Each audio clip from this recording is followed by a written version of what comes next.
Նիկո ջան, ցավը տանեմ, սաղ սենց է, էլի։ Իրանք չգիտեմ որտեղից են ախպեր հրաման է ստացել, բայց ամեն օր մեզ ահետ են տանում։ Տենում ես արդեն դեսպանատունը այստուց չի երևում։ Մենք իրավունք ենք ստացել, որ դեսպանատուն դեմ հավաքվենք։ Իրանցի Հոսեյն Սոտուդեգանին է դիմում Հայաստանի վարչապետին, պնդում է, վերջին օրերին հայաստանցի իրավապահները սկսել են իր ու համախոհների հանդեպ ճնշումներ բանեցնել, որ դադարեցնեն ցույցերը Իրանի իշխանությունների դեմ։ Ասում է, իրավապահները խոչընդոտել են դեսպանատան մոտ երեկվա իրենց բողոքի ակցիան, որով հայրենի իշխանություններից պահանջում են դադարեցնել բռնություններն անցած տարեվերջից Իրանում փողոց դուրս եկած ցուցարարների նկատմամբ։ Ասում է ձեր գործը անօրինական է, բայց ես գիտեմ Հայաստանի օրենքով բարոն Փաշինյանն էլ ասել 2018 թվականից ոչ մի ցույցը որ շուխուր չկա, որ ոչ մեկին չենք խանգարում, դա անօրինական չի համարվում։ Հայաստանում ապրող իրանցիներն արդեն երրորդ շաբաթն է ամեն օր դեսպանատան մոտ ցույցի են գալիս։ Գալիս ենք այստեղ, որ մեր բողոքը ասենք, իրանց ամեն օր Պարսկեստանում գալիս են մարդ են տանում, հետո զանգում են ընտանիք, ասում են գնա մարմին է ստացի։ Անցած տարեվերջից սկսված ցույցերից հետո մինչ օրս Իրանի իշխանությունները սահմանափակում են ինտերնետի աշխատանքն ու կապն աշխարհի հետ։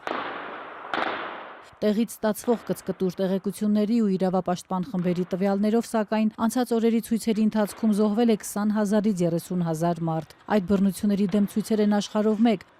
Երևանում, սակայն, իրանցիները դժգոհում են նաև հայաստանյան իրավապահների ճնշումներից։ Մենք առաջի օրվան որ եկել ենք, պետք է դեսպանատունի դեմ կայնենք հավաքվենք։ Այստեղ են կայնում, սիրուն ակուրատնի, ոստիկանները մեր դեմը կայնել են, մենք ավել պակաս բան չենք անում։ Հետո գամասից, չգիտեմ, ասին դուք ճանապարհն եք փակում,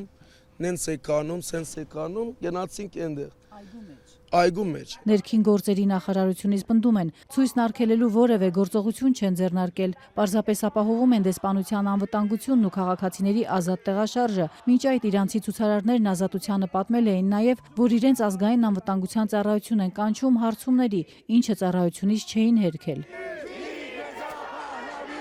Նենց են մեզ վերաբերում, որ մենք ենք սխալ բան անում, կամ մենք ենք տերորիստ, կամ մենք ենք շուխուրանողներ։ Ճնշումների մասին ահազանգերնի հայտ եկան, երբ Իրանի դեսպան Խալիլ Շիրղոլամին ուղիղ տեքստով հայտարարեց, Թեհրանում ձևավորվում է պատկերացում, որ Հայաստանը դառնում է կենտրոն Իրանի դեմ թշնամաբար տրամադրված ուժերի համար։ Վարչապետ Փաշինյանը հերքել էր այդ տպավորությունը, միաժամանակ պնդել, թե Հայաստանում բոլորն ունեն ազատ կամ արտահայտման իրավունք։ Չնայած այդ հավաստիացումներին, իրանցիները պնդում են, իրենց ոչ միայն հորդորում, այլև սպառնում են ցույցերից հեռու մնալ։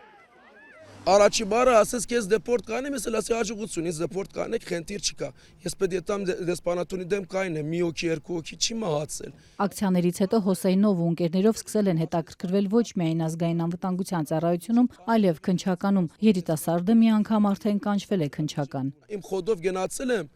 իմ հեռախոսը ստացել են իմ ձեռին, ասում են դու իրավունք չունես այդտես մալացիայի բաժին։ Մաման եկել է այնտեղ, ասում է իմ երեխան այստեղ է, ասում են այստեղ չի։ Ասում է իմ հետ է գավ այստեղ։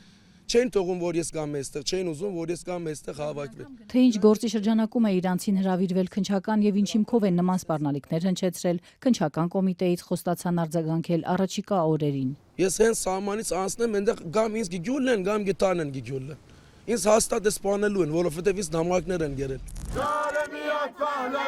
Թեև Երևանի քաղաքապետարանն արտոնել է իրանցիներին մինչև փետրվարի 4-ը դեսպանատան առջև բողոքի խաղաղ ակցիա անցկացնել, իրանցիներն Ազատությանը փոխանցեցին, որ այսօր էլ ոստիկանները չեն թողել կանգնել դեսպանատան շենքի առջև։ Մենք ոստիկանությունից բողոք ունենք, որովհետև մեր իրավունքը չի պահանջում։